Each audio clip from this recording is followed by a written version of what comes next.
Now, привет, comrades! Right here we have the Tupolev Tu-142 Bear airplane. And what's special about this military airplane is the four things on its wings. Yes, the engines. These are not any turboprop engines. Nope, they are the Kuznetsov NK-12 engines, the most powerful turboprop engine ever to be made. As you can see, there are two layers of props here on this engine, and it can provide 15,000 to 16,000 horsepower, which is twice the amount of horsepower that the state of Delaware has. Yeah, Delaware has a horse population of 8,000 horses in 2016. I don't know if that's interesting. Yes, 15,000 horses inside of one turboprop engine. How does that work out? I wonder. How does this engine behave? I mean, the biggest turboprop aircraft were of course made in Soviet Russia. The Antonov An-Tu-2 uses these engines. The Tupolev Tu-95 uses the K-12, and even a turboprop airliner. All of those airplanes kind of failed. Only 32 of these Tupolev Tu-114 were built because it turned out that, you know, the turboprop long-range big airliners didn't really make sense. Anyway, let's go ahead and take off. This is definitely not a high-quality aircraft, and you know, all of these big turboprop Soviet airplanes look really bad. Maybe it's just an add-on thing too. I kind of want to just skip whatever. What in the world is this landing gear about? Anyway, especially because this airplane has four of the most powerful turboprop engines in the world. It can fly quite well. So I wonder, can we do some tests? Let's do, you know, a lot of you guys keep asking me, Swiss, can you maybe turn the A320 into a turboprop airplane? And I always said, not really. Why? Because this is a very heavy plane, and you'd need very big turboprop engines, but with the KT-12, it might just be possible. And that's what I've generally done here. We love these engine swaps, don't we? As you can see, we have a better view now at this interesting engine. Obviously, this propeller here moves clockwise, and this one will move counterclockwise. And I wonder if we can turn this airplane on. I mean, this should generally just be like a normal A320. So turn on the batteries. They may think, Swiss, this is an incredibly dumb thing to do. Obviously, jet engines have its advantages. Why would you want to even engine swap that? There's no logical sense to do it, but there is maybe. We all know the rule that on short distances, like below 200 nautical miles, turboprop engines can actually be more fuel efficient. They are more agile. They can do a bit more on the short haul flying. What I'm saying is that it's not completely useless of an idea. All right, now that our APU is on, let's maybe see if we can turn those engines on. Come on, let's try. Yes! Yes, as you can see, some engines are moving. As you can see, counterclockwise and clockwise, which I think is really cool. One bit of an issue is that the sound is very low, but that's okay. Yeah, engines are turning on. Let's go and turn on engine number 1 as well. Make sure that fuel is able to reach those engines. Wonderful. And everybody, we are locked. Look at that. Now the prop looks like just one single prop. Wonderful.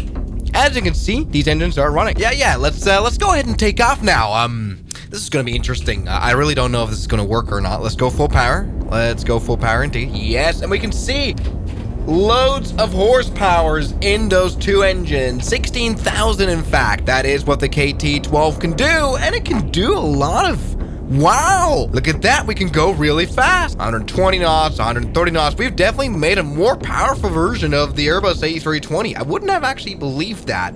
Why? Because the CFM56 engine, for example, that powers the A320ceo, has tens of thousands of horsepower. And this is kind of the problem. You don't really know how much horsepower a jet engine really has. There's not really a figure because they have to, you know, recalculate it, you know, because jet engines don't work with horsepower.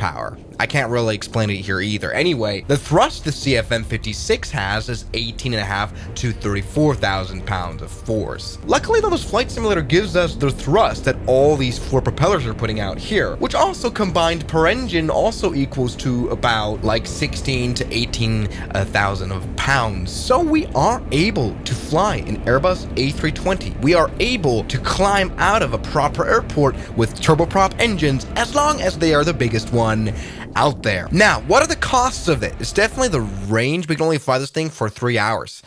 These things eat fuel. That's not necessarily, we didn't change the world to the better here with adding these turboprop engines. Also, I'm slightly concerned about these huge propellers right here. There is a reason, after all, why I put them above the wing. And that really is put to perspective when the engines are turned off. These engines are huge. I definitely wouldn't have been able to put them under the wing, that's for sure. So I reckon a prop strike would be very easy to happen on this one. Let's try that. You know, how about we try landing this plane with a bit of crosswind? Because I already feel like that can end very badly. All right, now let's go ahead and slow down. I guess something that we could do in a turboprop airplane like this is maybe put out reverse thrust mid-flight, which are very powerful on these things. This has gone well. We are now oh yeah.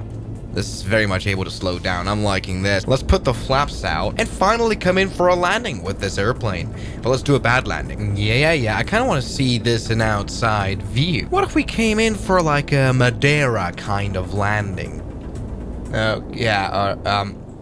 Yeah, there we go. That's what I mean. Big danger there. Prop strike. And with these very, very quickly spinning propellers, after all, they spin at supersonic speeds. I don't want to have that hitting the fuselage.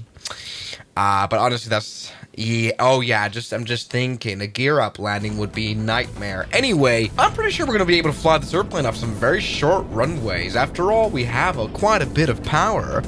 Quite a lot of thrust developing. It's actually insane. After all, it's not only the horsepower that's important, I guess, it's the propellers that we have that are rotating like this. Look at the speed at which we're able to, wow, accelerate. That is just insane. So don't always think in horsepower with aviation, and especially when you're talking about different engines and stuff, it doesn't really matter. Look, that was no problem either. And over the kicks and giggles, we can actually do a normal landing for one, because yeah, the reverse thrust, I think, is very responsive and very good on this one. All right, looking good. Oh, the runway's there. Okay, we're not looking good, in fact. Oh, no. All is fine. I want you to fly normally. Let's do a landing. I'm pretty sure with those reverse thrusters, we can definitely stop in like 0 time. And we can, ladies and gentlemen. Look at that. Yeah, beautiful. Hey, I'm very much happy about how this project is going, ladies and gentlemen. And well, because of our pretty increased thrust, or at least equal thrust to what this plane would normally be used to, we should be able to have some relatively promising takeoff performance. Put on full brakes and full power. As you can see, that is very much increasing. And let's try it. Yeah, we're moving. And we're definitely moving faster than what the engines could normally give. So this is looking very good. Yeah. Look at that. Maybe. Don't stall. Yeah, we have definitely improved the A320. That's a reason to make this. No, there's actually not really a reason to. Anyway, now, of course, you might ask, Swiss, can you maybe utilize the KT-12 engines on any other airliner? The problem is, if we use 2 engines, we couldn't really go bigger than the A320 because it won't be able to properly power it. And there's not really a way to use this engine on any smaller airplane like the Cessna. Let's try it. Okay. So let's see if we can turn it on like that.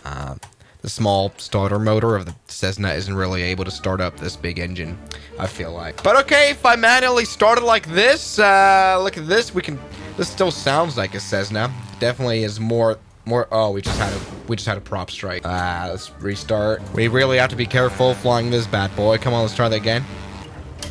Oh, come on, stop doing a prop strike. Yeah, well, the main issue is that this engine is extremely big.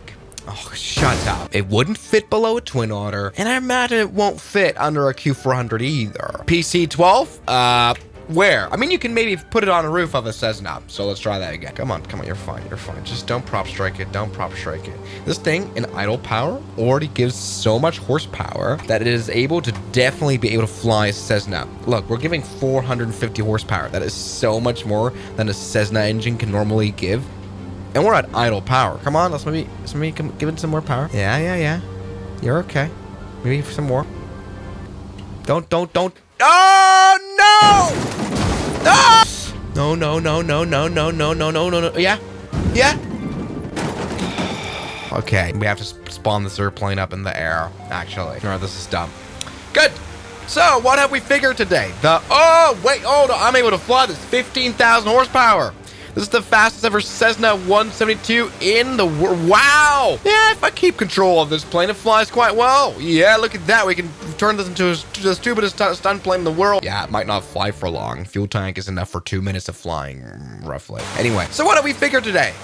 It's hard to compare the power of turboprop to jet airliners, but the K212, the strongest turboprop engine in the world, is only as powerful as like a CFM56. So everybody, thank you so much for watching this video, and I'll see you guys tomorrow as always. always, good night. And a special thanks goes out to my members, my supporters, Guns Killer, R27, James Duram, That Dude, Anime Gods of Gaming, Derek, Insider Plane, Nishijutsu Finer, Professional Jamal, Ryland Williams, and New the York. You've got beautiful names.